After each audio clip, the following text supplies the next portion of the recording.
So now we'll begin with u-rāmānta-śabdas. So the first word is Hari.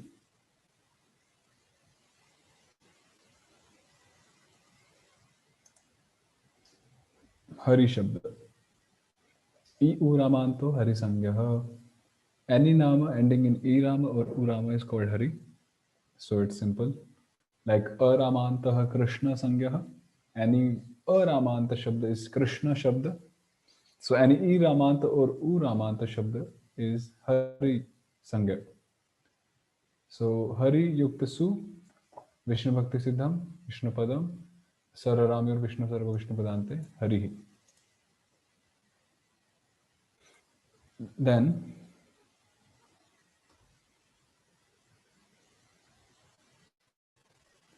so Hari.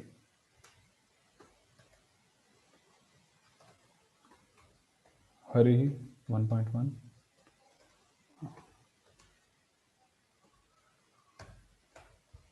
Harita au purva savarnaha.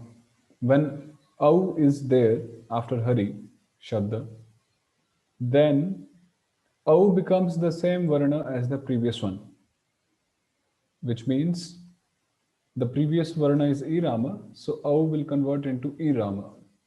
So Hari Yukta E, Harita au purva savarna by this sutra, then the Shabdarika Atmake Militva Trivikrama Hari.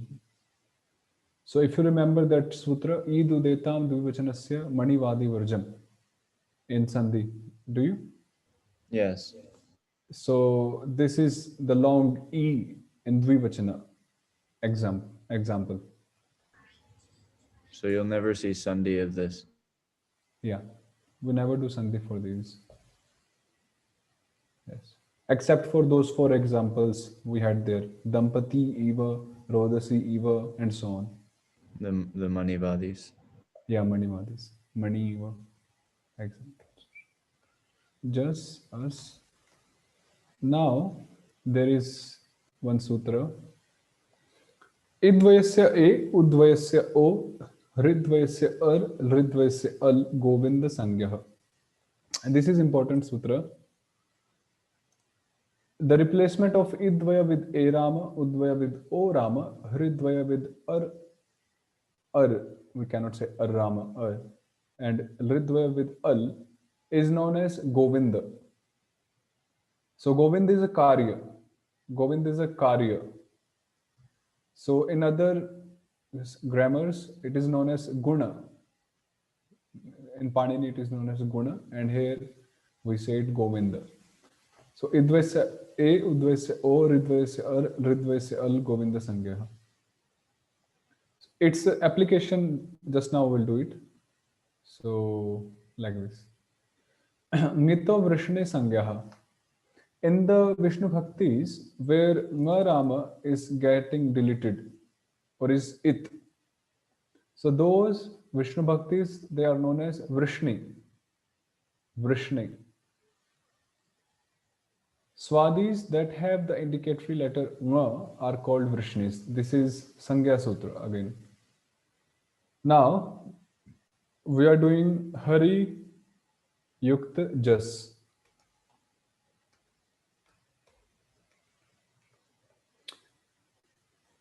Harer Govinda Jasi Vrishneshu Buddhecha. A Hari takes Govinda when Jas, the Vrishnis or Buddha follows. So now Hari if takes Govinda, what will happen? If Hari takes Govinda, then what will happen? The U will become A. Yeah. So the e-rama will change into a-rama. Idvasya A. So Hare Govinda Jasya Vrishneshu Buddhecha. Hare Yukta As. Then we apply A-I. Then Vishnu Bhakti Siddham Vishnu Padam Sararamir Vishnu Sarva Vishnu Sararamir Vishnu Sarva Vishnu Sante Harayah.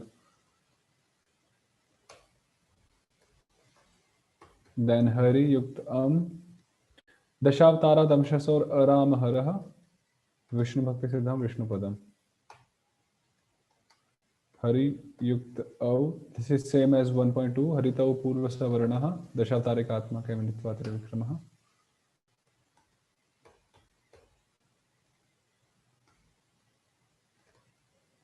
Dashavtara Damsha Sora Rama Haraha. Yes. Dashavtarasya Trivikrama Shasi Tasmat Sona Pungsi.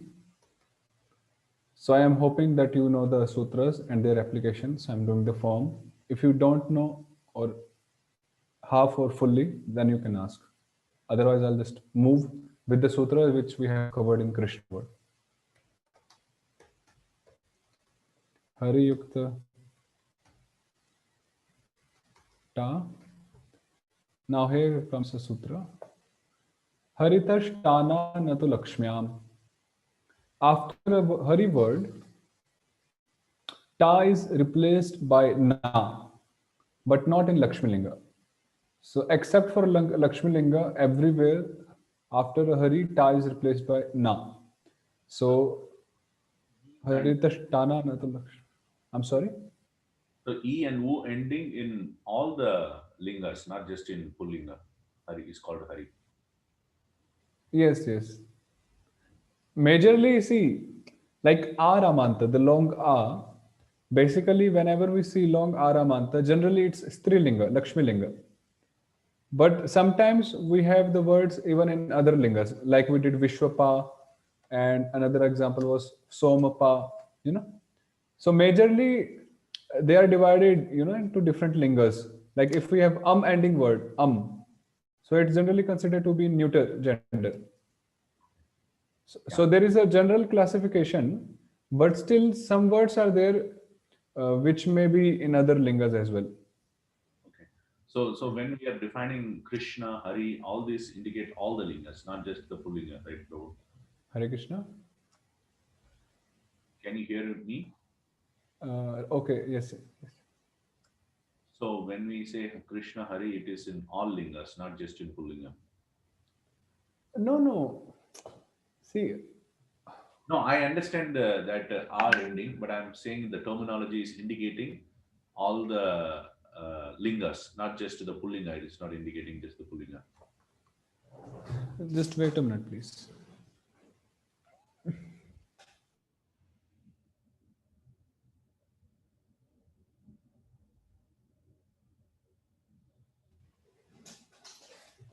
Prabhu, just 1 minute. I think something wrong with my internet.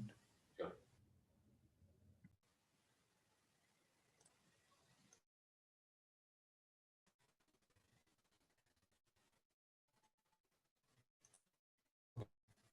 Now, am I audible? Yes, Prabhuji. Yes. So can you hear So, me? what were you saying, Prabhu? Yeah. Okay, so I was telling when we are having the sannyas, Krishna and Hari, all these sannyas indicate all the genders, not just the Pullinga gender.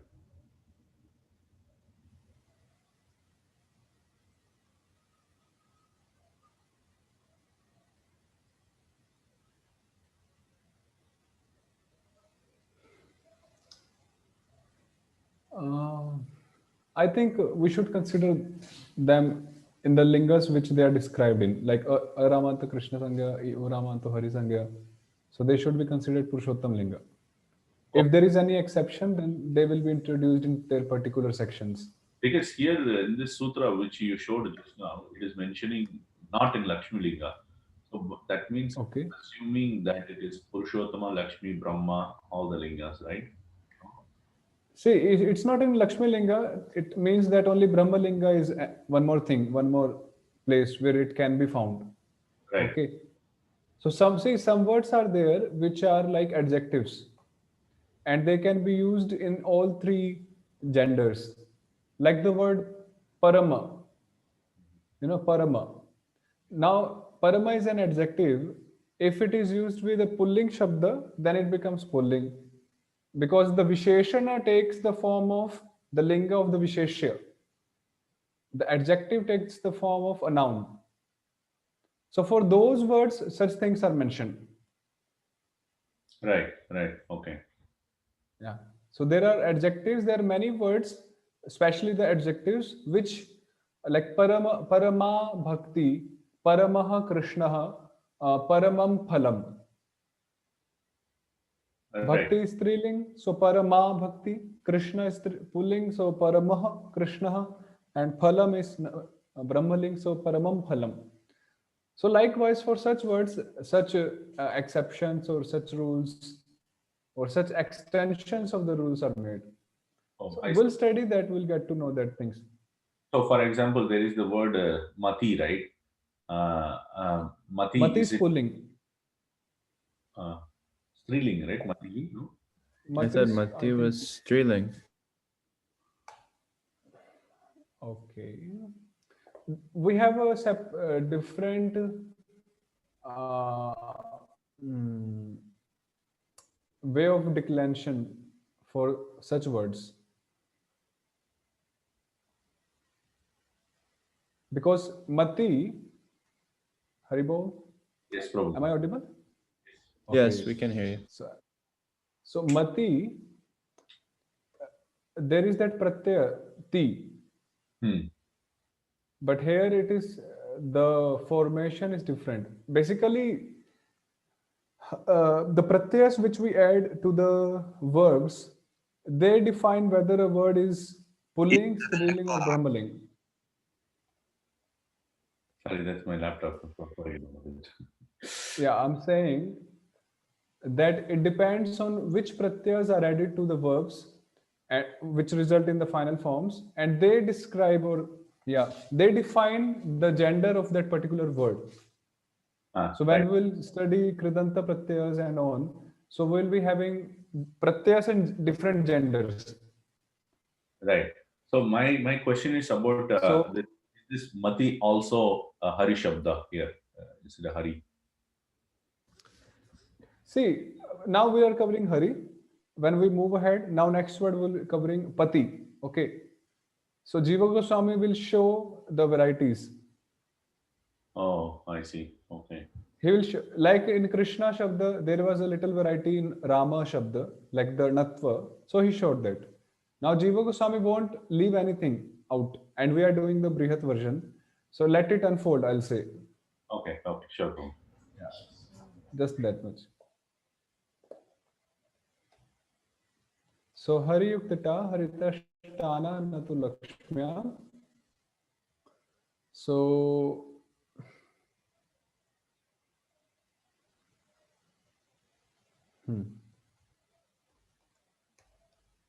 Hari Yuktana, then Hari Na, then Rasharidibhyo, Nasena Sareshwara Hayava Kavarga Pavarga, Dhanapi Saman Vishnupade, Natu Vishnupadadhyanta Sati Nam. No. What was the end part? Samana Vishnu Pade. Yeah, Samana Vishnu Natu Pade, Vishnupadantasya. Nati Vishnu Padantasya. So Harina. Then this is simple. We just Vishnu Bhakti Siddham Vishnu Padam, Haribhyam, then Hari Phi, then second one is Hari Yuk May.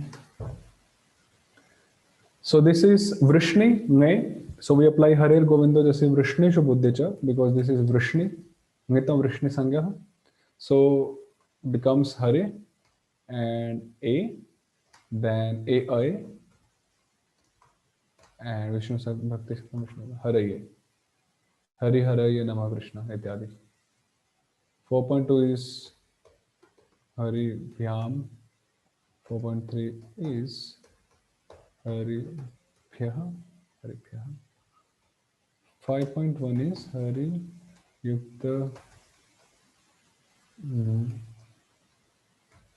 Masi. Harir Govindo Jasi Vrishnu Shubhuddhicha again. Now there is one sutra here. Ayobhyam asya hara Vishnu padante. Ayobhyam nasing asura Rama hara. After A or O, the Rama of Nasi and Nas is deleted. Okay. Now we have Hare, which ends with a Rama. So the a-Rama of ngasi and ngas, they will be related. Eobhyam ngasi ngasor Rama hara.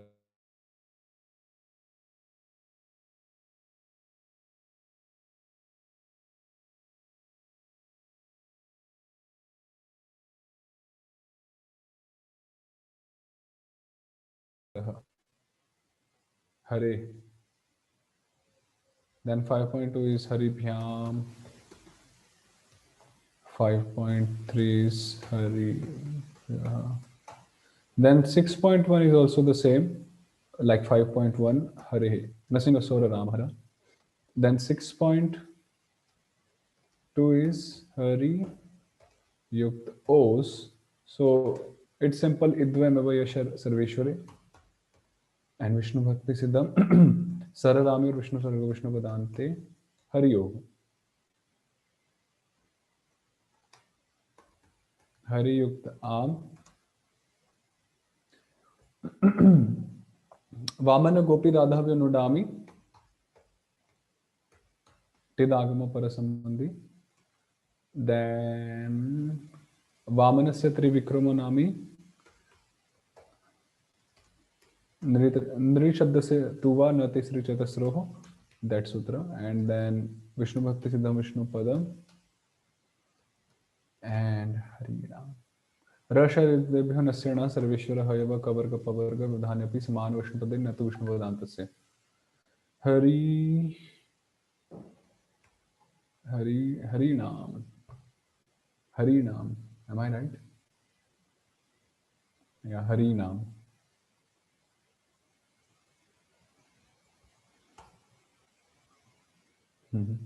So Hari Nam. Then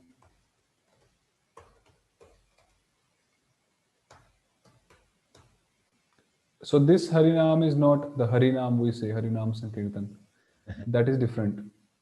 That is 6.1 usage. Harehe Nama iti Harinama. The compound of Harehe Nama. This is different.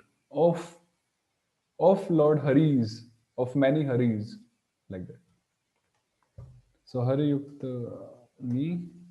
Now we have one sutra, Haritang Erauch. Did we read Sansara? Yes. Okay. So Haritang Erauch, after a Hari, the Pratyaya Vishnu Bhakti Ni is replaced by Ouch. This, which as an indicatory letter. So we do this. Ouch. Then Sansara se Harashchiti. Then Sansara is deleted when a Pratyaya which has the indicatory letter Cha follows. So this Sansara of the Prakriti is deleted. Okay. This is to be understood. When the indicatory letter Cha follows in a Pratyaya.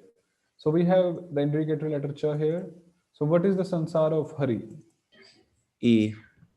So E will be deleted. Then we have this Vishnu Bhakti Siddham Vishnu Padam Harav. Harava Bhaktasya Kuto Mahadguna. So there it is Harav Abhaktasya. Then we apply Au Ab. So it becomes Harava Bhaktasya. You know?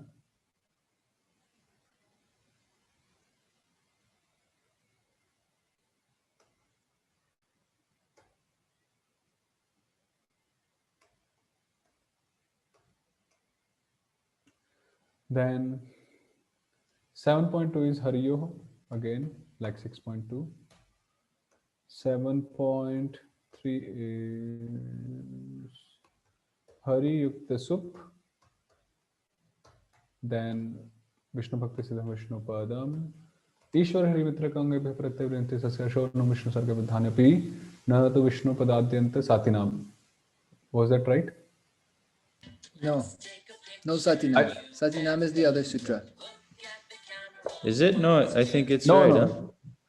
This is, That's I the think right. it will. Yeah. Sorry, Yeah, I'm that was thinking correct. of sorry. That's very difficult.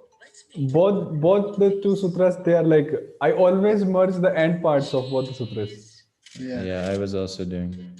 So Satinam comes in Tattvam, right?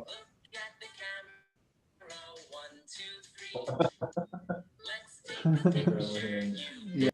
Big u-rāmānta. Sorry, that's my daughter's game. no problem. Harishu. Harishu. Harishu. Yeah, Harishu. Then 8.1 is Hari Yukta Su. So by the way, Lokram Prabhu, I saw that file, the when you're doing, it's really nice. One thing you can do is you can, the shlokas, the Sanskrit, you can put in bold typeface.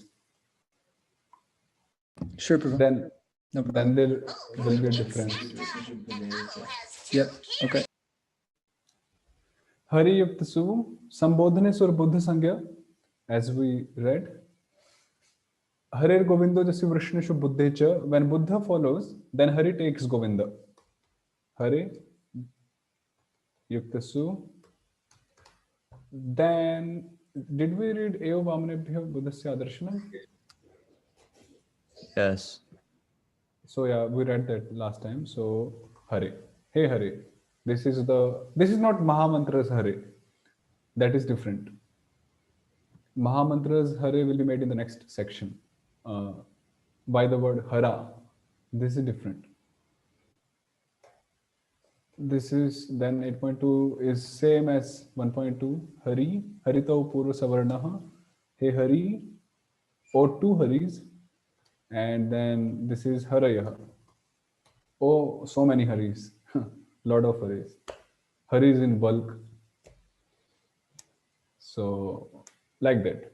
Hari Hari Harayaha Harim Hari Hari Harin Hare Harina Haribhyam Haribhi Haraye Haribhyam Haribhyaha Hare Haribhyam Haribhyaha Hare Hariyo Harinam Harau Hare Hariyo Harishu He Hare He Hari He Hareha.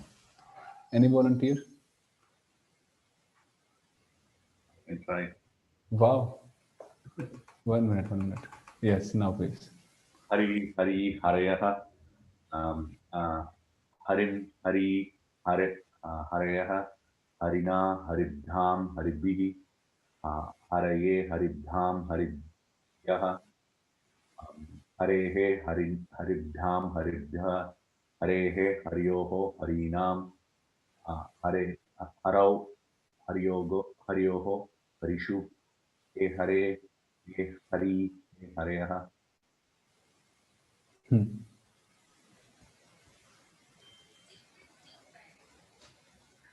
Would you like to?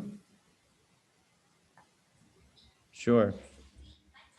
Harihi Harihi Hari Harayaha Harim Hara Hari Harim Hari Harin Harina Haribhyam Haribhihi Haraye Haribhyam Haribhyaha Harehi Haribhyam Haribhyaha Harehi Haryoho Harinam Harau Haryoho Harishu He Hare He Hari He Harayaha. Okay.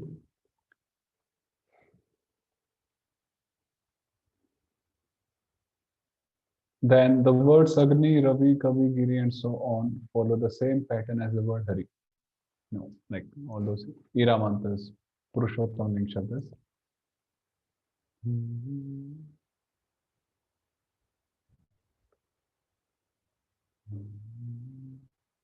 Okay, we'll do one more. 3.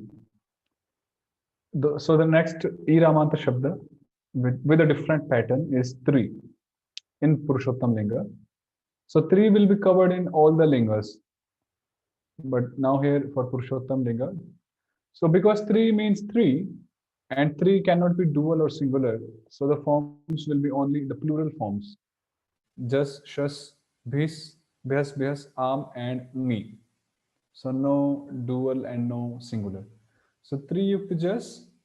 So we apply Harer Govinda Rasi Vrishneshu Buddhecha E Ae Sararamyor Trayaha. Then 3 yuktashas, dashavatara damshasau, dashavatara trivikramashasi, 3. Then 3bhi, tribhyah, tribhyah. Then one sutra comes here is Trestrayo Nami Swarthi. When we make 3 Yukta Nam in 6.3, 3 Yukta, first of all, it's Am in 6.3.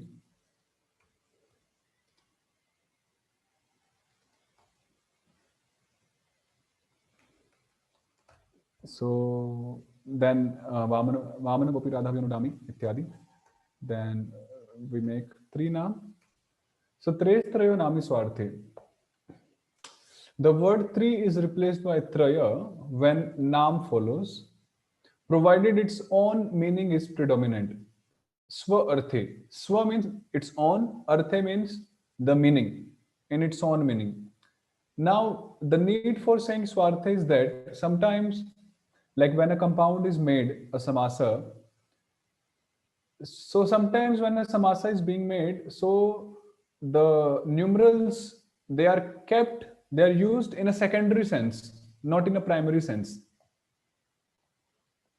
The example I think will be given here.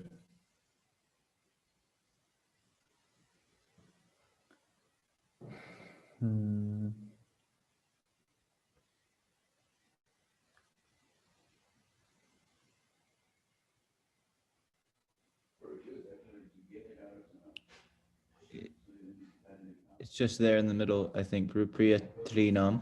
Yeah, I'm just looking for the English one here. Yeah, so the Priya 3, it's Pitambara Samasa, which means Priyah Trayah Yesham, for whom 3 are dear. So in this one, whom is the subject? And the 3 are, this is secondary, like. But in this one, Parama 3, the best 3 is the subject. So in this case, the Swartha is done. The 3 is used in Swa Artha predominantly. But in this case, it's not using the predominant in the Swa Artha. It's Gauna Artha. The main Artha here is for whom. So this is the meaning Swa Artha and Aswa Artha or Para Artha.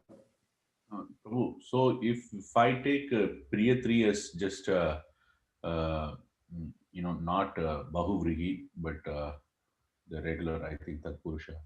If I take it like that, then it becomes different, is it? Just how you take it? Means here they have taken, like the Amrita Tika, they have classified Priya 3 as Pitambara Samasa.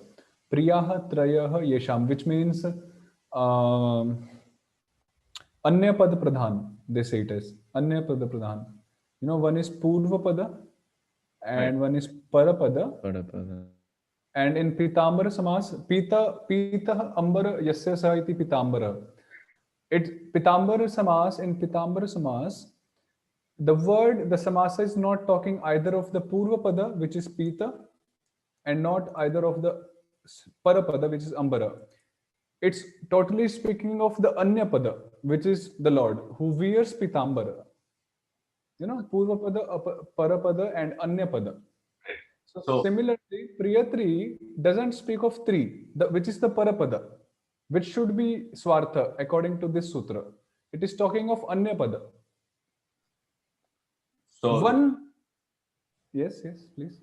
Here it is taken as a Bahuvrihi or the Pitambara Samasha. Like let's say, suppose the word Pitambara itself, right? If I have to not indicate Krishna, who is wearing yellow dhoti, but I have to indicate the cloth itself, which in that case it becomes a Tatpurusha Samasa, right? I don't know. Then it's Karmadharya, right? Because it's an adjective. Yeah, Yellow Karmadharya, cloth. which is part of Tatpurusha, right? So how would you do the Samasa Vigraha for Pitambara and Tatpurusha? Pitaha Ambaraha. Pitaha Ambara. It's Pipitaha Ambara, right? Ambaraha. A yellow cloth. Yellow cloth, Pitaha Ambaraha. So in this case, I would say Priyaha Trayaha. Priyaha Trayaha. So then it would be Priya Trayanam, right? 3 dear ones. rather than. I think you're correct. Like That's Paramati. I don't know what Prabhu says, but that's Mhm. So in that case, will the Sandhi change? Not Sandhi, the Vishnu Bhakti change? Means if 3 is prominent, then of course the sutra will be applied. 3 Sri Nami Swarthe. I see. Okay. The main thing is if it's Swartha, whatever the form is, because samasas are such things, anyone can break, according to his perception and assumptions.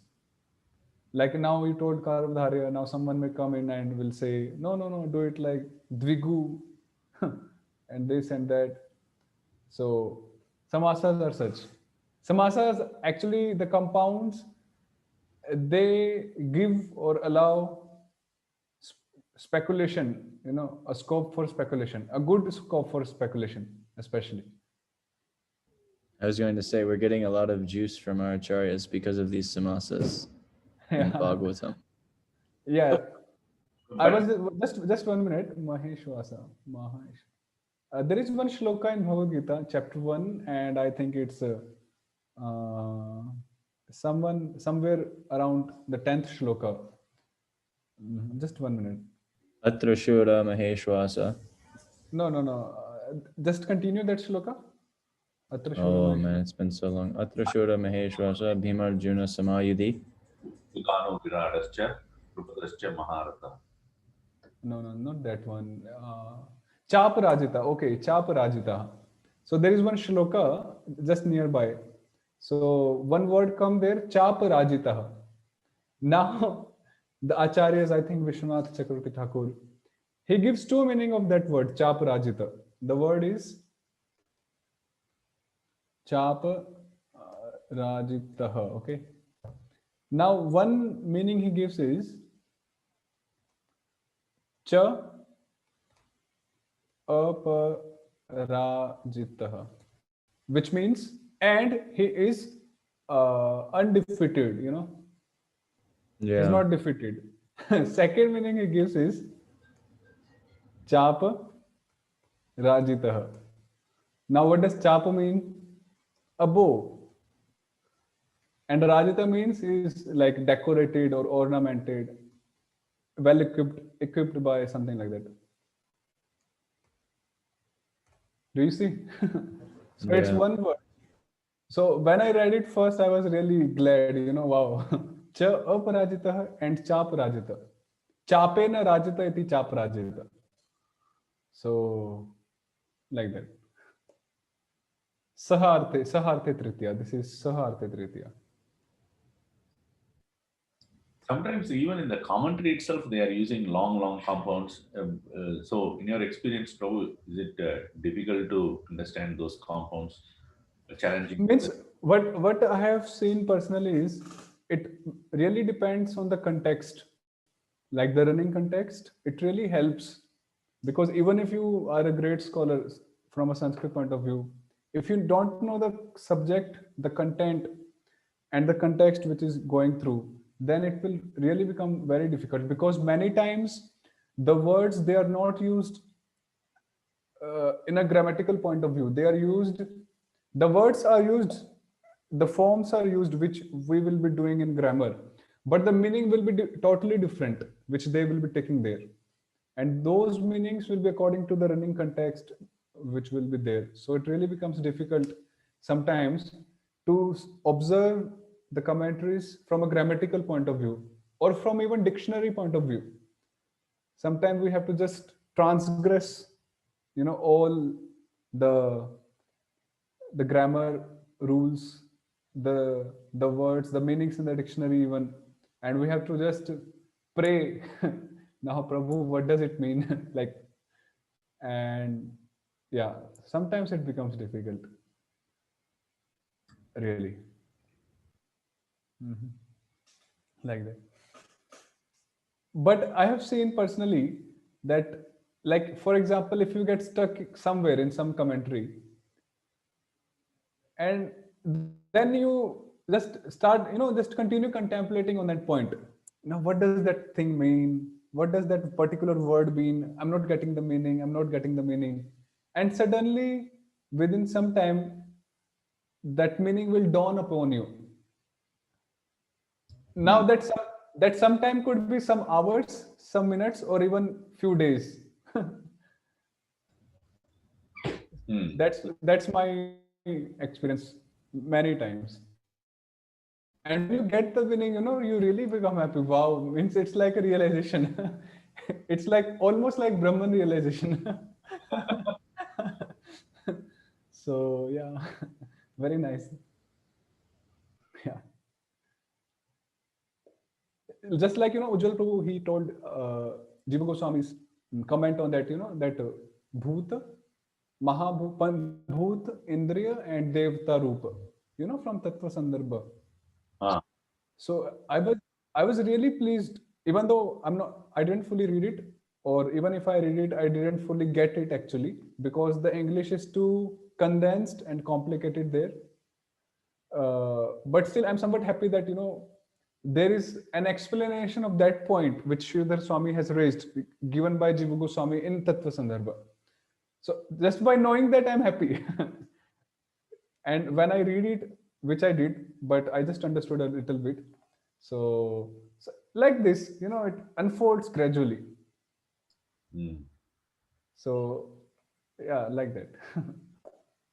So when it is so artha, so it becomes three become traya, nam, and then we apply Tashatarasya Trivikramashasi. No. Vamanasya. Vamanasya Trivikramnami. Traya Nam. And if I'm not wrong, then Rasha Ridebhyo Nasya Naha Sarveshwara Hayava Kavarga Pavarga will also be applied. Because u-rāma is u-rāma, which is allowed as an intervention. So Trayanam. And then 7.3 is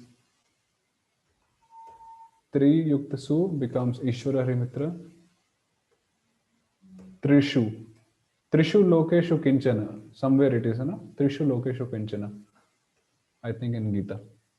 Trishu Lokeshu Kinchana. So like that.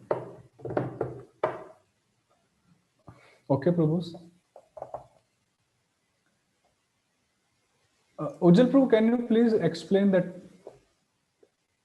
the thing which you quoted from Tattva Sandarbha? I can try. Yeah, 1 second. Let me just pull it up. So I'll read it and then come from there. Here it is. You can read it from here. Since we cannot perceive one item in absence of one of the other items, subtle sense, deity, and gross form, he who is independent of these three is the Atma, but the shelter of the Atma is the Paramatma. So this is the verse quoted from Srimad Bhagavatam.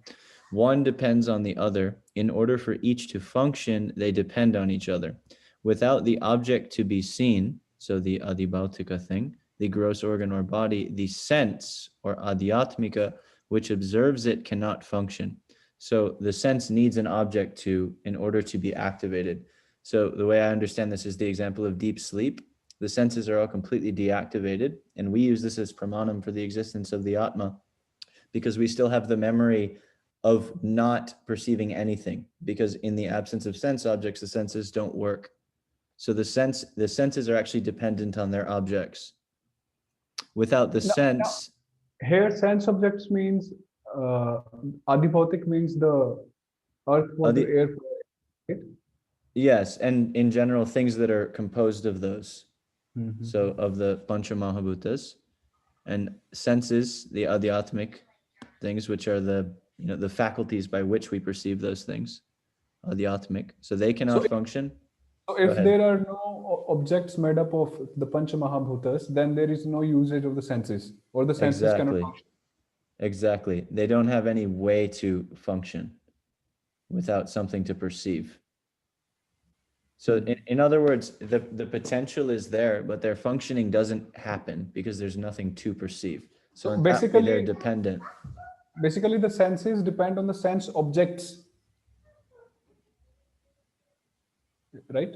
Yes, in order for them to actually reach the completion state of their function, they need something to be perceived. And then without the sense, the deity, Adidaiva, which should produce the action of the sense, cannot function. So again, the best way to think about this is in reference to purpose. So the Adidaivic, the Adidaiva, the deities, their whole potential is to give life to the senses so that those senses can function. So if there are no senses, then their potential of empowering the senses can't come to fruition. It can't happen. So they're dependent on there being senses to carry out their work of empowering those senses. Without the deity, the sense does not function. So the sense, which this one we understand easily, the sense is dependent on the deity for its function. Because if I'm looking and there's no sunlight, then I can't see, even if the object is there. So that one's easy. If any one of these is absent, we cannot perceive the other. He who knows, so all three of them have to be there for perception to take place. There has to be an object, the sense. Go ahead. One question which I have, the deity which should produce the action, without the sense, the deity, this part. So now the deity, the demigods, which preside over our different senses. So they are like specifically they are doing that service, or they are the same demigods? Like they say, the Surya Devta is presiding over the eyes and so on. So how do we understand that? Means they are only doing this work because they have so much to do. Means Yeah. I wonder, and I've never seen a verse for this, but I think it just makes logical sense that they must have some capacity to do both, to be able to preside over it in a certain way and be giving that empowerment and not have to be looking at each individual person and empowering them and, turning it. With the sun, it's kind of passive anyway. He just kind of shines. And then whoever is in the sunlight, he gets that, he gets that capacity. But with some of the other senses, yeah, it's an interesting question. But I think because they're mostly dealing with enjoying in the heavenly planets and, doing their thing, it seems that this is a rather passive thing for them. They're not like a clerk, a paper pusher, or a programmer who has to sit at the keyboard all day. So it seems that they're more like managers of whatever is going on here than, workers. or can we say like that? Means it may be an assumption that what is that? Okay. Like the deities, means the demigods who are presiding over our senses, they are just facilitating our karmas to be enacted, and they are just letting that happen systematically. Could we understand that? I think that's also there, but I think this is talking in an even more general term of just allowing the potential of the action to happen. Yeah. In other words, the sun is just shining. It's not my particular karma that the sun is shining on me. I just happen to be in a place where the sun is shining. And so I may have some karma that put me in that place, but I don't think my karma is making the sun shine. It's on a more general kind of universal level than that. That's my speculation. The 10th canto, Brahma's prayers. He says, I was going to say this also. Yeah, go ahead. He says that we are the sense devatas and we observe, we assist in the sense being perceiving. Even that, he extends that to even the Rajavasis also, which our acharyas give a different explanation. Yeah, Which he's verse saying is there. that? Can we just? This is in the 10th canto. 14th chapter. 14th chapter, yeah. I don't know the verse number, but yeah, he's saying how fortunate are we that we get to actually experience through because they have senses, and so we're getting to experience these things because we empower their senses to work. So basically, they also experience. Yeah, they also get the experience, not just giving empowerment to others. Yeah, that's a good point. But still, it must be somewhere in the middle, because it's not that they're only working on that. and they also have like Suryadev has his own, he has an entourage and people, and so there must be some way to compartmentalize it and experience both, because they have kingdoms and attendants and all these things. They're not just abstract forces, right? I was thinking that, in subtle level, probably the space isn't a constraint at all. Yeah, that's that. Yeah, that, I think you're moving in the right direction. What is that there. point? So this is which verse is that? This is the 14th chapter.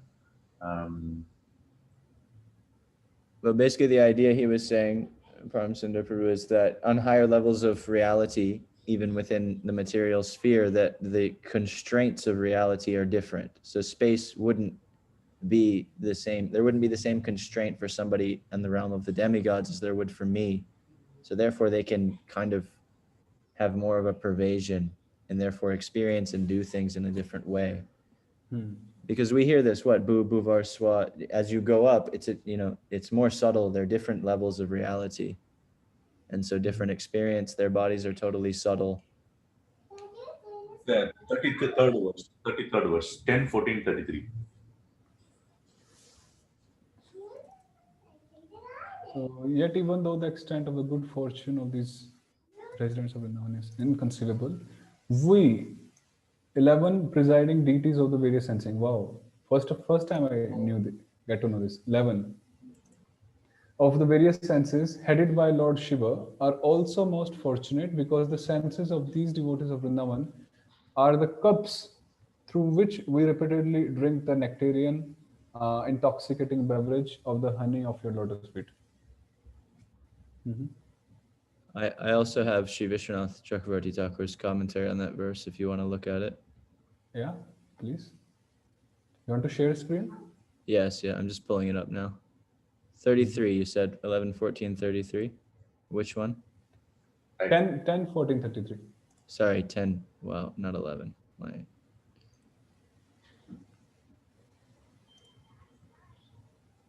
10, 14, 33. Okay, let me just.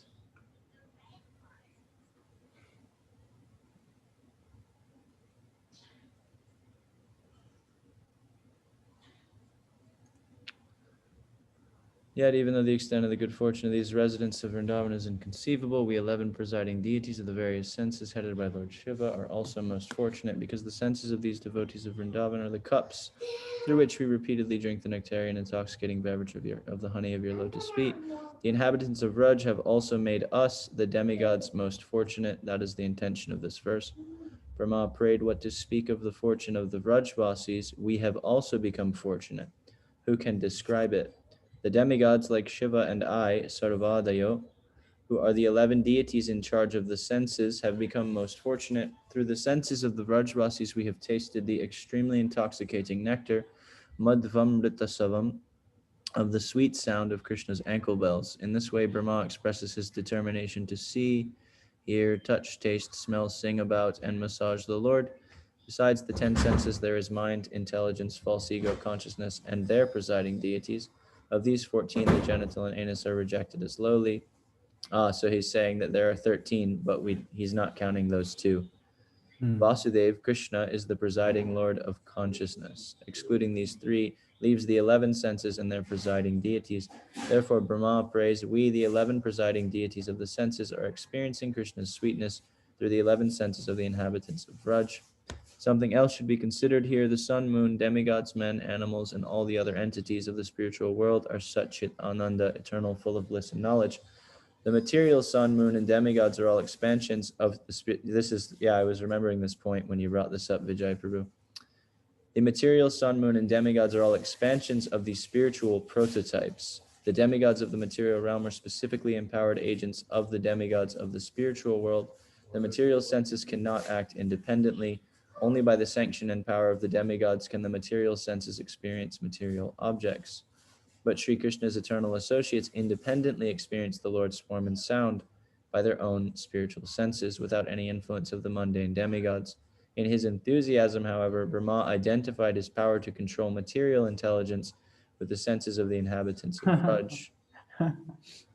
Amazing. Furthermore, the material senses enjoy the objects of the mundane world, but the presiding deities who facilitate this pleasure do not enjoy.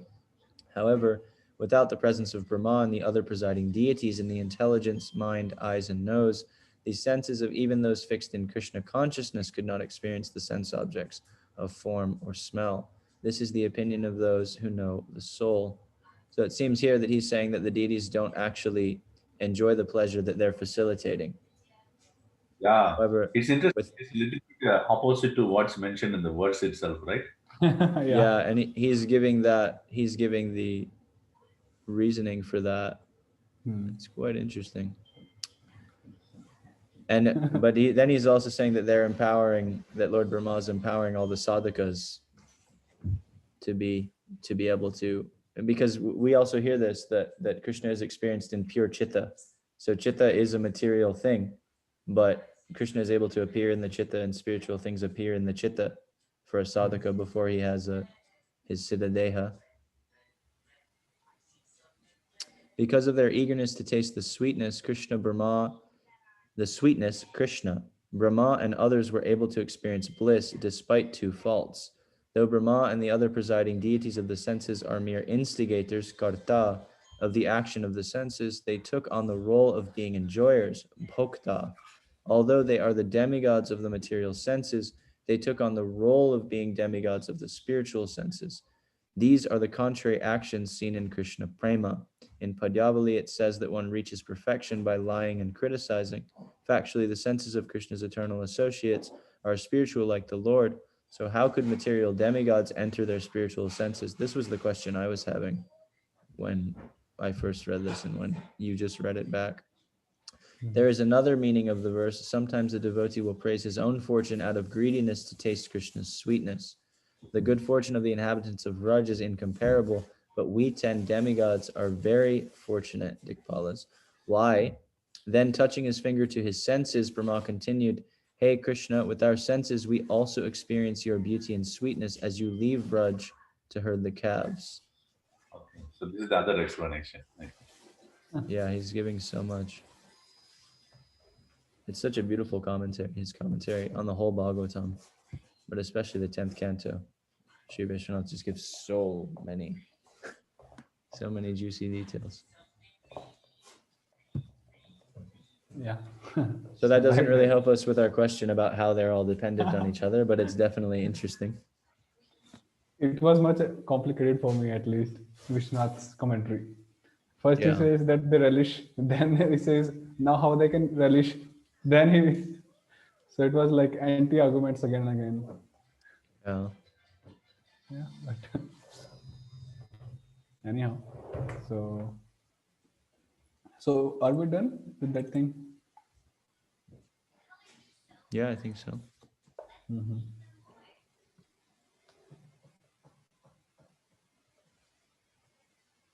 Okay. So we want to do Bhagavatam today. I'm really tired since few days. So much service here. I think for 10 more days. I'm sorry? Still in Pune? I didn't get it. You are still in Pune? I'm in Pandharpur, Maharashtra. Oh, I see. Yeah. Vitthal, Lord Vithala. How long is the camp there? The campus? Camp. Are you in a camp or you are staying there permanently? No, I'm here for some service to my Guru Maharaj. He's here only. Oh, I see. So like that. So yeah. Thank you. Thank you for continuing, even though you're busy, Prabhu. I'm sure all three of us really appreciate it. I certainly appreciate that you're doing this. Yes, Prabhuji. Thank you very much. Please memorize the sutras. That will be great for me. Yes, bro. Hare Krishna. Hare Krishna. Hello Thank you. there. Hare Hare. Hare Krishna.